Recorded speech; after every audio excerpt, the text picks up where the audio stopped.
Member of the New York National Guard who grew up in Connecticut was laid to rest today. Staff Sergeant Todd T.J. Labreco was killed last Thursday in Afghanistan. Chief Political Correspondent Mark Davis was there for today's services, which were held at Western Connecticut State University, where Labreco was studying law enforcement.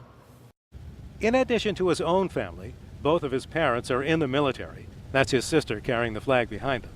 There were hundreds of members of his extended family from his New York-based National Guard unit, as well as the Brotherhood and Sisterhood of Police.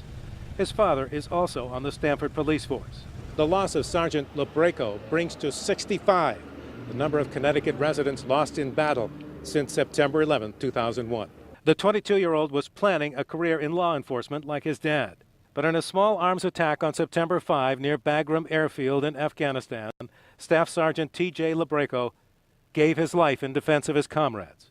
As police from Stamford, New York City, and city and towns across both states stood at attention, so were his high school pals from Sherman, including one that started his bond with him 12 years ago this week. I first met Staff Sergeant Labreco my first day of 6th grade on September 10th, 2001.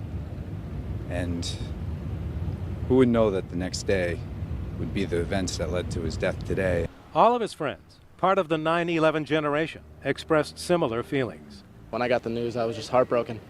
I just couldn't believe I'd ever be in a situation like this, and it's just very surreal. I just can't believe it.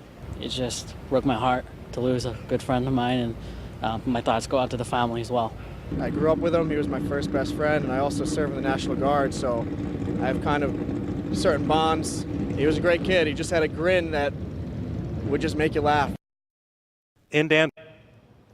Now, a scholarship fund has been set up in this fallen hero's memory. Donations can be mailed to the Sergeant T.J. Labreco Jr. Scholarship Fund. That's care of Wells Fargo, 1 Eagle Road in Danbury, 06810. You can also find this information right on our website at WTNH.com.